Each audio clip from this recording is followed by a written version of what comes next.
Saudara-saudara yang terkasih, Salam Aleihim, damai sejahtera, sehat sentosa untuk saudara yang terkasih. Saudara-saudara, kali ini kami dari CTN Channel mau menyampaikan tentang kelemahan apa di dalam doa kita, kekurangan apa juga kesalahan doa kita, sehingga kalau kita berdoa sanggup mengubah situasi kondisi, artinya berkhasiat. Saudara-saudara, mari kita ikuti pengajaran dalam video ini. Saudara-saudara, firman Tuhan mengatakan bahwa doa orang benar besar khasiatnya.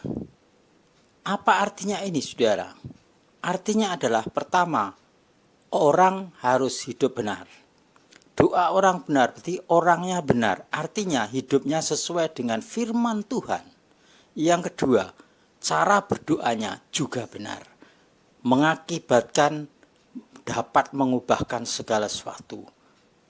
Kita berdoa dan besar khasiatnya, mujizat Tuhan dinyatakan, keajaiban dinyatakan, nama Tuhan dimuliakan. Itulah saudara-saudara yang dimaksud dengan doa orang benar besar khasiatnya.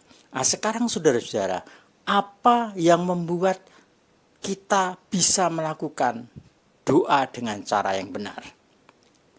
Saudara-saudara, untuk tahu yang benar kita pelajari dulu kesalahan atau kekurangan atau dosa, kesalahan apa di dalam doa kita sehingga tidak menghasilkan apa-apa, sehingga doa itu hanya menjadi tradisi yang rutin, yang tidak mengandung kuasa, bahkan membosankan untuk kita. Oleh karena itu saudara-saudara, mari kita ikuti saudara-saudara bagaimana kebenaran tentang doa ini dinyatakan. Bagaimana kita bisa berdoa dan sesuai firman Tuhan, hasilnya luar biasa. Kita pelajari dulu saudara-saudara. Yang pertama adalah kesalahan-kesalahan di dalam doa kita. Nah, kalau sudah salah saudara, maka doa kita itu sia-sia saudara. Bahkan kita sering menganggap doa kita itu sudah benar sampai ke surga. Padahal tidak saudara. Karena doa yang benar itu berarti melampaui yang namanya kesalahan. Kesalahan apa yang kita anggap salah di dalam doa kita? Tentunya penilaian salah atau benar itu bukan manusia, tetapi Tuhan sendiri melalui firman-Nya. Yang pertama kita lihat saudara-saudara, yaitu ketika Tuhan mengajarkan tentang doa yang benar, doa Bapa kami, maka Tuhan mengatakan salah satunya, jika kamu tidak mengampunkan kesalahan-kesalahan orang lain, maka Bapamu yang di surga juga tidak akan mengampuni. Artinya apa saudara? Ini berarti doa kita ditolak oleh Bapa. Oleh sebab itu Tuhan menginginkan sebelum kita berdoa, kita harus menyelesaikan dulu persoalan kita dengan orang lain. Salah satunya dalam hal mengampuni orang-orang yang berbuat salah kepada kita. Kita harus dengan rela mengampuni, dan pengampunan kita harus betul-betul tulus, dan Tuhan menilai hati kita tulus atau tidak. Nah, ini yang pertama saudara, mengampuni kesalahan orang lain. Itu syarat doa. Kalau belum bisa mengampuni, ya doa kita tertolak. Yang kedua adalah perasaan dendam, benci, iri, ingin balas dendam terhadap orang lain. Itu juga namanya penghalang, karena itu adalah kesalahan di dalam doa kita. Dan itu membuat sama saja kita konflik dengan orang lain, belum ada penyelesaian. Nah, Tuhan juga mengajarkan sebelum kamu doa itu selesaikan dulu persoalanmu dengan orang lain, khususnya konflik-konflik yang menimbulkan sakit hati, sakit jiwa ini. Nah, itulah saudara-saudara, beberapa hal seperti itu dinyatakan oleh Tuhan. Berikutnya adalah hati yang khawatir, takut, dan merasa tidak layak untuk berhadapan dengan Bapa. Ada beberapa pengajaran saudara-saudara yang mengatakan kita kalau berdoa harus merasa tidak layak. Tetapi itu adalah sebenarnya salah, saudara. Yang benar adalah firman Tuhan katakan, kita harus merasa layak untuk berdoa kepada Bapa.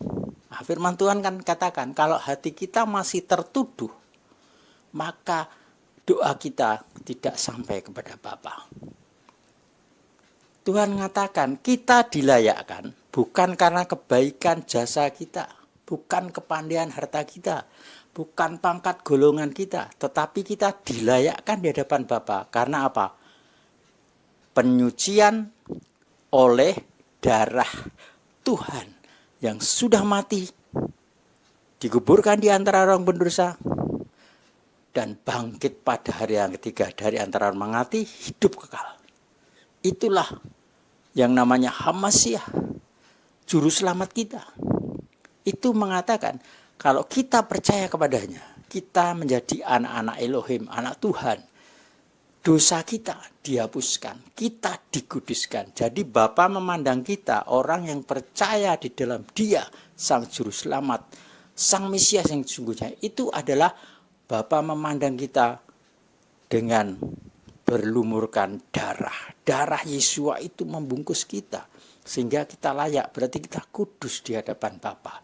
Karena itu dengan firman ini kita harus percaya bahwa ketika kita berdoa, kita layak di hadapan Bapa karena darah Sang Mesias yang sudah menyucikan kita.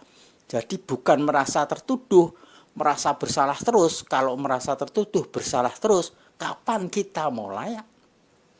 Jadi antara firman Tuhan dan beberapa pengajaran dari sejumlah rohaniwan itu bertolak belakang. Orang dunia juga mengajarkan kalau kita ini orang berdosa, tidak layak di hadapan Tuhan. Nah, itu orang-orang berdosa yang belum diselamatkan, saudara. Tapi ada para pendeta juga mengajarkan begitu. Karena itu pengajaran itu sesat. Yang benar adalah kita sudah dilayakkan oleh darah. Kita sudah dituntun oleh Roh HaKodes, Roh Kudus. Jadi kita dilayakkan karena kasih karunia Bapa. Nah, itu harus mantap, saudara. Doa kita mantap. Itulah doa yang menghasilkan manfaat yang besar, kuasa yang besar, mengubah situasi kondisi. Oleh sebab itu kita harus betul-betul pegang ini. Kemudian, saudara-saudara, kesalahan lagi dosa di dalam doa adalah tidak percaya atau meragukan bahwa Tuhan menjawab seruan permohonan kita di dalam doa. Nah, kalau kita tidak percaya Tuhan sanggup menyembuhkan sakit kita, sakit orang lain yang kita doakan, contohnya, atau Tuhan tidak sanggup membuat orang kerasukan bebas dari roh jahat, apa gunanya kita berdoa? Oleh karena itu doa harus disertai iman yang teguh, kepercayaan yang kuat bahwa dengan doa Tuhan turun tangan. Dengan doa mujizat dinyatakan Tuhan. Oleh sebab itu saudara-saudara, kalau kita berdoa harus percaya Tuhan berkenan, Tuhan sanggup, Tuhan mau melakukan. Dan mujizat pasti terjadi. Itulah saudara doa dengan iman Elohim, iman Tuhan. Nah, saudara bisa baca saudara dalam Markus 11 ayat 23 dan 24. Nah, saudara-saudara, itu beberapa hal yang membuat kita ini merasakan seperti itu, saudara. Kuasa akan dinyatakan kalau kita sungguh-sungguh percaya. Sekarang kita melihat kekurangan kelemahan kita dalam doa. Yang pertama adalah kita tidak sanggup berdoa. Kalau Tuhan, Hamasyah ketika di Taman Getsemane kepada 3 muridnya mengatakan, tidak sanggupkah kamu berjaga-jaga, berdoa 1 jam saja dengan aku. Nah, di situ kan Tuhan mengajak 3 muridnya untuk mendukung dalam doa. Tapi ketika Tuhan berdoa, ketiganya tidur. Ini apa saudara? Kira-kira penyebabnya? Yang jelas penyebabnya adalah mereka kelelahan secara fisik. Mungkin saudara lelah karena bekerja seharian atau melakukan pelayanan penuh, sehingga apa? Tidak punya waktu untuk berdoa. Artinya saudara tidak sanggup lagi fisiknya untuk diajak berdoa. Oleh karena itu saudara, dengan kelemahan fisik yang seperti ini membuat apa saudara? Kita tidak sanggup berdoa 1 jam saja, atau kita mau berdoa ketika masuk doa beberapa menit sudah tertidur. Kalau doa bersama-sama saja, semua doa semangat kita tadinya juga semangat 5 menit langsung berlutut. Bukan untuk doa, berlutut karena ngantuk, lelah. Ini kelemahan di dalam doa saudara, itu harus diatasi. Caranya apa? Kita harus atur waktu kerja pelayanan kita, supaya ada waktu hari itu untuk Tuhan dengan doa. Kalau tidak, kita meskipun lelah harus memaksakan diri untuk berdoa. Kalau kita memaksakan diri, pasti bisa. Contohnya, saudara lelah apapun, kalau ditawari uang 1 miliar untuk diambil, saudara pasti semangat sekali seolah-olah lelahnya hilang. Demikian juga saudara, kalau saudara punya semangat betul, ketemu Bapa kita yang di surga dalam doa. Semangat itu membuat kelelahan kita, pelayanan hari itu, kerja hari itu, tidak mengurangi semangat kita untuk berdoa. Bahkan dalam doa itu kita sampai bisa berkeringat. Karena apa? Kita sungguh-sungguh melawan kelemahan fisik kita. Karena apa? Kita cinta Tuhan, kita pengen ketemu Bapa yang sangat mengasihi kita. Itu saudara, bagaimana cara kita mengalami kelemahan khususnya fisik kita. Berikutnya saudara, kekurangan kelemahan dalam doa antara lain adalah kita malas. Nah, kalau malas itu meskipun tidak lelah badannya, memang malas ya, kita tidak mau berdoa. Karena apa?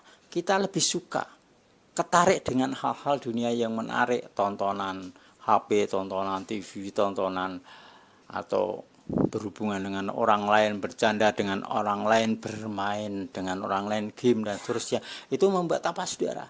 Kita tidak punya fokus, semangat untuk doa. Karena itu saudara, kita harus pilih doa atau kesenangan kita. Kalau kita fokus pada kesenangan, biasanya doanya lupa. 1 hari tidak doa. Nah, itulah saudara-saudara. Yang saya maksud doa ini adalah doa khusus. Bukan doa tradisi, kebiasaan saudara mau pergi doa, mau sekolah doa dulu, mau makan doa dulu, ya, mau khotbah doa dulu, itu adalah kebiasaan. Dan doanya biasanya diulang-ulang sama terus tiap harinya. Bukan itu yang saya maksud doanya.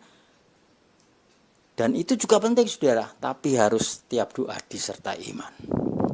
Tapi yang saya maksud adalah ada waktu khusus untuk berdoa. Dan itu harus kita usahakan, perjuangkan, karena kita melawan kedagingan, nafsu kedagingan ini saudara. Harus dilawan dengan kemampuan roh kita untuk bertemu Tuhan. Tentunya tidak ada kata malas. Nah, ini harus diatasi saudara. Ya, harus diatasi. Jadi di samping kesibukan, kita harus bisa juga kesenangan kita. Itu kesalahan, juga kelemahan, kekurangan di dalam doa kita. Oleh sebab itu, mari itu diatasi saudara. Dan banyak hal lain saudara, yang berkaitan dengan kita sendiri, kesalahan kita sendiri, kelemahan kita sendiri saudara. Kita memang mengusahakan, tapi kita memang terjerumus ke dalam kedagingan, sehingga kita apa? Tidak berdoa. Berikutnya adalah kita suka hal-hal duniawi yang memang kita menutup diri untuk tidak berdoa dan menggantungkan pada orang lain, tokoh rohaniwan, gembala sidang, pendeta, penginjil untuk mendoakan kita. Sementara kita tidak pernah berdoa secara khusus, secara sendiri. Jadi menggantungkan orang lain. Cirinya orang seperti ini adalah saudara, kalau minta didoakan, dia mesti yang pertama maju. Minta didoakan, terus kalau ketemu tokoh rohaniwan yang terkenal, dia mesti minta, tolong ya doakan saya, usaha saya supaya berhasil misalkan. Sakit saya supaya sembuh. Tapi dia sendiri gak berdoa. Nah, ini namanya menggantungkan orang lain. Dan ini yang harus diatasi, harus dihilangkan saudara. doa itu hubungan antara kita dengan Bapa pribadi. Dan itulah yang harus kita atasi. Kalau itu kita mau lakukan, maka doa kita betul-betul seperti firman Tuhan. Doa orang besar, besar khasiatnya, sakit disembuhkan, situasi yang buruk menjadi baik, musuh-musuh kita takluk dan terjadi perdamaian. Oleh sebab itu saudara-saudara, mari kita yang penting mau berubah, mau diubahkan, dan mau hidup sesuai firman Tuhan. Saudara-saudara, masa akhir zaman ini banyak tantangan. Mari hal-hal tadi kita atasi dengan kesungguhan dari pribadi kita. Saudara-saudara, bersukacitalah saudara, berbahagialah. Karena firman Tuhan, kalau saudara sungguh-sungguh, Roh Kudus menuntun saudara dan membuat saudara diubahkan, mengalami kebangunan rohani yang luar biasa. Usaha pekerjaan saudara semua dipulihkan dan saudara akan memperoleh arti makna doa orang benar besar khasiatnya. Haleluya. Saudara-saudara, Bapa surgawi yang ada di Samaye memandang kita, memberkati kita, usahamu, tubuhmu sehat senantiasa, semua diberkati, roh jiwa tubuhmu, dalam nama Yesus Mesias. Amin.